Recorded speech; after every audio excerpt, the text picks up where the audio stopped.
Spiderman brand new day Marvel की एक new movie जो 1 साल के बाद रिलीज़ होगी है और मैंने इसे सिनेमा में देख के कंप्लीट कर लिया है।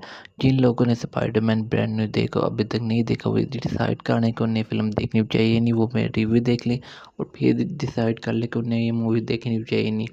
तो ये मूवी आज रिलीज़ हुई है वर्ल्ड वाइड। वैसे ही कई मुल्कों में 1-2 दिन पहले रिलीज़ हो गई थी, लेकिन जैसे पाकिस्तान यूएसए वगैरह में आज रिलीज़ हुई है। तो स्पाइडरमैन मूवी अब तक मैंने जितनी भी स्पाइडरमैन मूवी है, चाहे वो टोबी मैगवायर हो, एंड्रू गारफील्ड हो या टॉम हॉलैंड की स्पाइडरमैन हो, जितनी भी देखी हैं अभी तक 7-8 फिल्में, उनके बाद ये जो न्यू मूवी आई है टॉम हॉलैंड की स्पाइडरमैन ब्रांड न्यू डे और उसका चौथा पार्ट है। तो ये मूवी मुझे कैसे लगी? ये मूवी अगर आप स्पाइडरमैन फ़ैन हैं, सबसे पहले मैं ये कहूँगा तो आप इसे लाज़मी एक दफ़ा जाके देख सकते हैं, चाहे इंग्लिश में देखें चाहे हिंदी डब में देखें, आपको मज़ा आएगा। लेकिन कितना मज़ा आएगा यही मैं आपको बताऊँगा, क्योंकि ये फ़िल्म को देखने से पहले मैंने इसकी बहुत ज़्यादा एक्सपेक्टेशन थी इस फ़िल्म के वाले से, क्योंकि इसके ट्रेलर्स दोनों में चीज़ों को रिवील नहीं किया था। तो मैंने कहा कुछ बिग बैंगर होगा। ये पता था हल्क का रोल इतना होगा, लेकिन ये था ज़हन में कि बहुत ज़्यादा कुछ एपिक होगा, लेकिन वैसा कुछ एपिक फ़ील नहीं हुआ। ये 2.5 घंटे की मूवी ना वाक़ई थोड़ी लंबी फ़ील होती है। इसके अंदर स्पाइडरमैन के नो वे होम के बाद के इवेंट दिखाए कि इसके अंदर हम फिनिशर दिखाया, इसके अंदर हल्क दिखाया। मैं स्पॉइलर देने वाला हूँ। तो इसके अंदर ब्लैक विडो भी थी, वो फ्लोरेंस प्यू वाली, तो वो भी इसके अंदर थी, लेकिन उसका सिर्फ 2 ही सीन थे। एक पूल वाला सीन अब नेट पे वायरल हो गया होगा और एक सीन बाद में लैपटॉप पे था। और इसके अलावा इसके अंदर जो हैंड्स वाली सिचुएशन थी वो स्टार्टिंग में वो बच्चों वाली कर दी। हैंड का इसके अंदर कोई गेम नहीं था। वो जो थ्योरी लगा रहे थे कि डे डेविल कैद होगा तो स्पाइडरमैन उसे बचाने जाएगा, वो चीज़ भी कोई मैटर नहीं करती। पनिशर कहाँ से आता है ये नहीं बताते, और पनिशर कैसे स्पाइडरमैन का दोस्त है ये भी नहीं बताते। और पनिशर और स्टेटर आइलैंड की कोई स्टोरी है स्पाइडरमैन और पनिशर की, उसके बारे में कोई नहीं है। ये चीज़ कंफर्म कर दी है कि जो सैडी सिंक है वो वाकई ही जीन ग्रे का रोल प्ले कर रही है, क्योंकि जीन एलन पूरा नाम होता है जीन ग्रे, और उसकी एक बहन भी है सारा ग्रे। अब सारा ग्रे कहाँ से आई मैंने कॉमिक बुक नहीं पढ़ा, मुझे नहीं पता। जीन ग्रे की कोई ओरिजिन नहीं बताई कि अब ये जो जीन ग्रे है सैडी सिंक वाली कहाँ से आई कुछ नहीं बताया।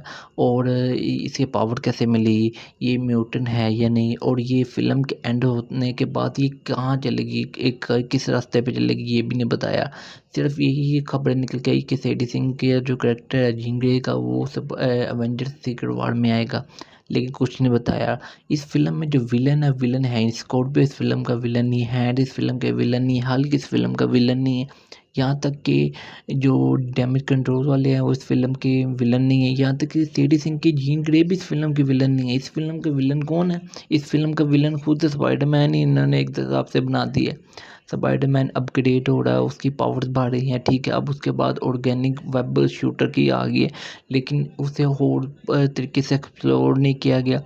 इसमें कुछ सीन है जो अच्छे हैं, वो जो स्पाइडरमैन जब अपने आप को आपक होता है और जब वो आर्ट में वाला सीन जहाँ पर स्पाइडरमैन और जीन ग्रे और आर्ट में बैठी होती है, जब आर्ट में जीन ग्रे को हग करती है और फिर स्पाइडरमैन जीन ग्रे के पास बैठता है, वो सीन अच्छा है।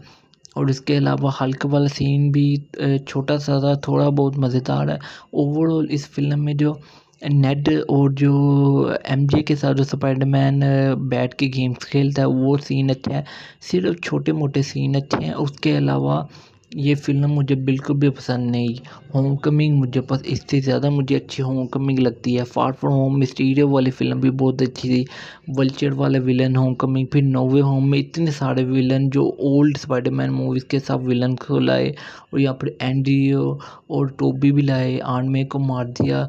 लेकिन इस फिल्म में जो जीन ग्रे की जो बहन को सारा का मरने वाला जो एंगल बताया गया है, उसे मरते नहीं दिखाया, बस मर गई है, उससे कोई सिंपैथी फील नहीं होती।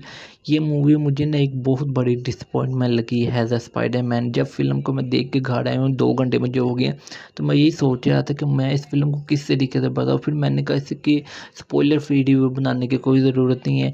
इसके अंदर फ्लोरेंस प्यू का जो ब्लैक विडो वाला थोड़ा सा वो पूल वाला सीन है वो मज़ेदार है, और उसके अलावा जैसे छोटे मोटे सीन है वो मज़ेदार है जैसे मैंने आपको बता दिया। उसके अलावा इस 2.5 घंटे की फिल्म में मुझे कुछ फील नहीं हुआ। लोगों ने कहा कि जो एंड पे जो पोस्ट या एंड क्रेडिट सीन है वो ना कोई ख़ास नहीं है। मैंने कहा शायद बियॉन्ड द स्पाइडर-वर्स नहीं, जो माइल्स वाली उसका कोई टीज़र है, लेकिन ये तो इतना बकवास सीन। और एंड में सिर्फ ये बता दें कि स्पाइडरमैन विल रिटर्न, ये भी नहीं बताया कि मुझे डूम्सडे में, मुझे सीक्रेट वॉर में कहाँ रिटर्न आएगा। सीडी सिंह का करेक्टर जीन ग्रे कहाँ से आज टपक पड़ी, उसके पास पावर्स कहाँ से आई सारा और जीन के पास, और ये कैसे डायमंड कंट्रोल को मिली, इनकी माँ ने इन्हें क्यों छोड़ दिया, इनकी माँ कौन थी, कुछ भी नहीं बताया गया इस 2.5 घंटे की मूवी में, कुछ भी नहीं बताया गया। यहाँ तक कि पीटर पार्कर के स्पाइडरमैन को भी सही तरीके से एक्सप्लोर नहीं किया गया। वो सीन जहाँ पर जेंडाई को वो किस करता है, वो फिर जेंडाई ये बताती है कि वो खुद एमजे नहीं है, वो जीन ग्रे उसे कंट्रोल कर रही थी। जब रियल एमजे आती है वो सीन थोड़े अच्छे थे, लेकिन उसके अलावा फिल्म में मैंने आपको बताया ना डिस एक्सपेक्टेशन के साथ, मैंने कहा जीन की पावर, जीन ग्रे होगी, उसकी पावर दिखाएंगी, उसका कॉस्ट्यूम दिखाया जाएगा, उसकी ओरिजिन बताई जाएगी कहाँ से आई, क्या पता हो ये फिल्म एंड पे एक बस से जा रही है, मगर क्या पता है जेवियर स्कूल जैसी कोई जगह पे जा रही है जहाँ पर म्यूटेंट्स या बच्चे होते हैं, ऐसे कोई एंगल है, लेकिन कुछ भी नहीं बताया कहाँ से ये टपकी फिल्म में और कहाँ ये जा रही है। ये विलन भी नहीं थी और पनिशर भी विलन नहीं था, हल्क भी विलन नहीं था, डैमेज कंट्रोल भी विलन नहीं था। विलन कौन था इस फिल्म में, कोई भी विलन नहीं था। ये अजीब सी विलन के बगैर वाली फिल्म है, जहाँ पर नो वे होम के एंड में आपने टॉम हार्डी के वैनम को दिखाया, उसका सिम्बायोट दिखाया जो नो वे होम में गिर गया था यहाँ, वो चीज़ को भी आपने इस फिल्म में इतना सा भी चुंगू सा भी उसे एंगल नहीं दिया कि वो जो सिम्बायोट है वो ये अभी भी है और वो ढूंढ रहा है, अभी वो स्पाइडरमैन के पास नहीं पहुंचा, ये भी कोई हिंट नहीं दिया। ये फिल्म मुझे बिल्कुल टोटली वेस्ट लगी है।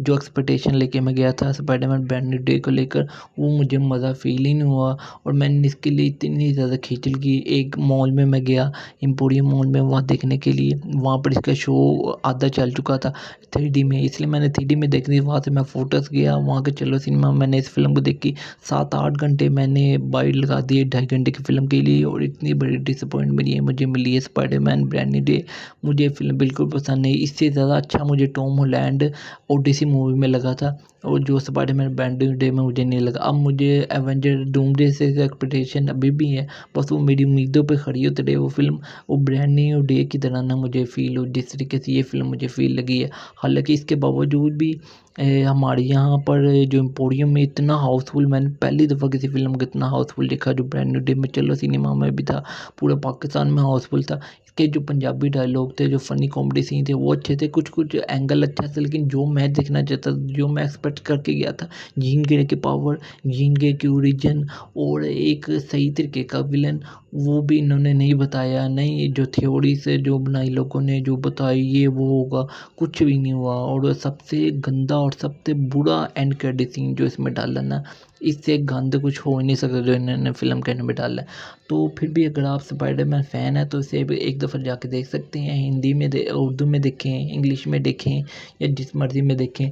और अगर आप स्पाइडरमैन फ़ैन नहीं है, सुपर हीरो फ़ैन नहीं है, तो आप इस फिल्म को स्किप भी कर सकते हैं। तो ये था मेरा review Spiderman brand new day movie को लेकर। तो मेरी इस वीडियो में इतनी, नेक्स्ट वीडियो में मिलूंगा, तब तक के लिए बाय बाय।